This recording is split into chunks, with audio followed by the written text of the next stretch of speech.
এখনেই অতি গুৰুত্বপূৰ্ণ নটিফিকেশ্যন আৰু যিখন নটিফিকেশ্যন আপুনি ইয়াতে স্ক্ৰীণত দেখিবলৈ পাইছে প্ৰত্যেকজন শিক্ষক শিক্ষয়িত্ৰীসকলৰ কাৰণে দৰকাৰী হয় আৰু তেওঁলোকৰ কাৰণে আপোনালোকে দেখিবলৈ পাইছে দুটা পেজৰ এখন নটিফিকেশ্যন য'ত পাঁচটাকৈ ইয়াতে গুৰুত্বপূৰ্ণ পইণ্ট আছে অৰ্থাৎ কিছুমান নিৰ্দেশনাৱলী আছে আমি সেইখিনিও জানিব লাগিব এইটো ভিডিঅ'ৰ জৰিয়তে।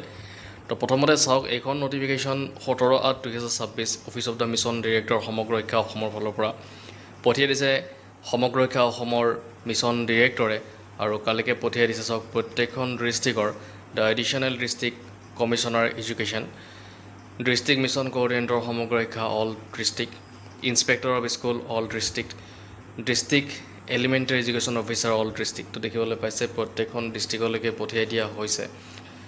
আৰু মেইন কথাটো হৈছে publishing of report card periodic assessment test paid held on June 2026 and follow' up remediation thereof. তো ইয়াৰ অৰ্থটো এইটোৱেই যে জুন 2026 অনুষ্ঠিত পেৰিয়ডিক এছেছমেণ্ট টেষ্ট পেটৰ প্ৰতিবেদন কাৰ্ড প্ৰকাশ আৰু ইয়াৰ পৰৱৰ্তী সংশোধনমূলক ব্যৱস্থা। ওপৰত উল্লেখিত বিষয়ৰ প্ৰসংগত জনোৱা হৈছে যে তৃতীয় শ্ৰেণীৰ পৰা পঞ্চম শ্ৰেণীলৈ 9 পৰা 12 জুন 2026 তাৰিখলৈ আৰু ষষ্ঠ শ্ৰেণীৰ পৰা অষ্টম শ্ৰেণীলৈ 16 জুন 2026 তাৰিখে অনুষ্ঠিত প্ৰথম পৰ্যায়ৰ পেৰিয়ডিক এছেছমেণ্ট টেষ্ট পেটত অংশগ্ৰহণৰ স্থিতি তলত উল্লেখ কৰা ধৰণৰ আছিল। বিদ্যালয় আছিলে লক্ষ্য কৰা হৈছিলে 42,921ক আৰু অংশগ্ৰহণ কৰিছে 39,212 আৰু যিটো অংশগ্ৰহণৰ ৰেট আছে সেই ৰেটটো 91.36%। ঠিক তেনেকৈ শিক্ষাৰ্থীৰ সংখ্যা লক্ষ্য কৰা গৈছিল 26,43,728 আৰু অংশগ্ৰহণ কৰিছে 21,40,298 আৰু অংশগ্ৰহণৰ হাৰটো হৈছে 80.96%। বিদ্যালয়সমূহে দাখিল কৰা উত্তৰৰ ভিত্তিত ফলাফল মূল্যায়ন কৰা হৈছে আৰু শ্ৰেণীভিত্তিক প্ৰতিবেদন কাৰ্ড ছুইফ্ট চাটবোৰ্ডত প্ৰকাশ কৰা হৈছে। তলত দিয়া লিংক আৰু QR-ৰ জৰিয়তে প্ৰতিবেদন ডাউনলোড কৰিব পাৰিব। তো যিখন প্ৰতিবেদন আছে সেই প্ৰতিবেদনখন ডাউনলোড কৰিব লাগিলে আপোনালোকৰ তলৰ ফালে এটা লিংক দিছে আৰু এই লিংকত আৰু QR ক'ডৰ জৰিয়তে ডাউনলোড কৰিব পাৰিব।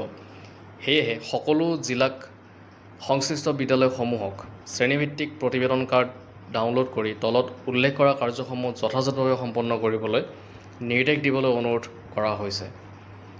নম্বৰ 1 চাওক প্ৰতিবেদন কাৰ্ড ডাউনলোড সকলো জিলাই নিশ্চিত কৰিব যে সকলো বিদ্যালয়ৰ তৃতীয় শ্ৰেণীৰ পৰা অষ্টম শ্ৰেণীলৈ শ্ৰেণীভিত্তিক প্ৰতিবেদন কাৰ্ড ডাউনলোড কৰা হৈছে। নম্বৰ 2 ক্লাষ্টাৰ পৰ্যায়ৰ পৰ্যালোচনা আৰু সংশোধনমূলক পৰিকল্পনা সকলো বিদ্যালয়ৰ প্ৰতিবেদন কাৰ্ড আগষ্ট 2026 অনুষ্ঠিত হ'বলগীয়া ক্লাষ্টাৰ পৰ্যায়ৰ শিক্ষক সভাত উপস্থাপন কৰিব লাগিব। প্ৰতিবেদন কাৰ্ডৰ ভিত্তিত নিৰ্দিষ্ট শিক্ষণ ফলাফল লাৰ্ণিং আউটকাম বা LOS-ত কম প্ৰদৰ্শন কৰা শিক্ষাৰ্থীসকলক চিনাক্ত কৰিব লাগিব আৰু চিনাক্ত কৰা LOS-ত তেওঁলোকৰ ফলাফল উন্নত কৰাৰ বাবে 30 দিনীয়া সংশোধনমূলক পৰিকল্পনা প্ৰস্তুত কৰিব লাগিব।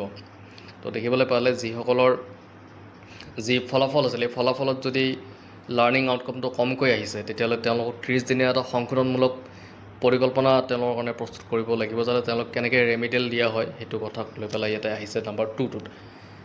নম্বৰ 2ৰ কথাটো আমি আলোচনা কৰিলোঁ। এতিয়া নম্বৰ 3টো চাওক ব্লক পৰ্যায়ৰ নিৰীক্ষণ ক্লাষ্টাৰ ভিত্তিক সংশোধনমূলক পৰিকল্পনাসমূহ ব্লক একাডেমিক ক'ৰ গ্ৰুপ অৰ্থাৎ BACGৰ সভাত আলোচনা কৰিব লাগিব। সংশ্লিষ্ট ব্লকৰ BACGয়ে বিদ্যালয়সমূহত সংশোধনমূলক কাৰ্যকলাপসমূহৰ ৰূপায়ণ নিৰীক্ষণ কৰিব। নম্বৰ 3টো। তো নম্বৰ 4টো হ'ল জিলা পৰ্যায়ৰ পৰ্যালোচনা আৰু সত্যাপন ডিষ্ট্ৰিক্ট একাডেমিক ক'ৰ গ্ৰুপ অৰ্থাৎ DACGয়ে আকস্মিক সত্যাপনৰ জৰিয়তে অগ্ৰগতি নিশ্চিত কৰিব আৰু সংশোধনমূলক কাৰ্যকলাপসমূহ পৰ্যালোচনা কৰিব যাতে চিনাক্ত কৰা শিক্ষাৰ্থীসকলে সংশ্লিষ্ট শিক্ষণ ফলাফল প্ৰকৃততে উন্নতি লাভ কৰিছে নে নাই সেয়া নিশ্চিত কৰিব পাৰি। নম্বৰ 5 DPOTTৰ দ্বাৰা সামগ্ৰিক নিৰীক্ষণ জিলাখনৰ সংশোধনমূলক প্ৰক্ৰিয়াটো সামগ্ৰিকভাৱে নিৰীক্ষণ কৰিব আৰু গ্ৰহণ কৰা কাৰ্যকলাপসমূহৰ অগ্ৰগতি আৰু ফলাফলৰ ওপৰত প্ৰতিবেদন দাখিল কৰিব। বিশেষভাৱে উল্লেখযোগ্য যে সংশোধনমূলক কাৰ্যকলাপসমূহে নৱেম্বৰ 2026 অনুষ্ঠিত হ'বলগীয়া পেৰিয়ডিক এছেছমেণ্ট টেষ্টৰ পৰৱৰ্তী পৰ্যায়ত প্ৰমাণযোগ্য ইতিবাচক প্ৰভাৱ পেলাব লাগিব। সমগ্ৰ কাৰ্যসূচী বিদ্যা সমীক্ষা কেন্দ্ৰ VSKৰ জৰিয়তে নিৰীক্ষণ কৰা হ'ব। সেয়েহে সকলো জিলাক ওপৰৰ উল্লেখিত কাৰ্যসমূহ অতি সাৱধানেৰে আৰু সীমাবদ্ধভাৱে শিক্ষাৰ্থীসকলৰ শৈক্ষিক প্ৰদৰ্শন উন্নত কৰা আৰু সামগ্ৰিক শৈক্ষিক মান বৃদ্ধি কৰাৰ ওপৰত কেন্দ্ৰীভূত হৈ সম্পন্ন কৰিবলৈ অনুৰোধ জনোৱা হৈছে। তো দেখিবলৈ পালে এখনি অতি গুৰুত্বপূৰ্ণ নটিফিকেশ্যন পেটক লৈ পেলাই আহিছিলে আৰু ইয়াতে 5টা অতি গুৰুত্বপূৰ্ণ পইণ্টটো দিয়া হৈছে। আমি গোটেইখিনি কথা এতিয়া ইণ্টাৰভিউত কৰিলোঁ আৰু যদি ভিডিঅ'টো ভাল লাগিছে লাইক শ্বেয়াৰ আৰু ছাবস্ক্ৰাইব কৰি দিব।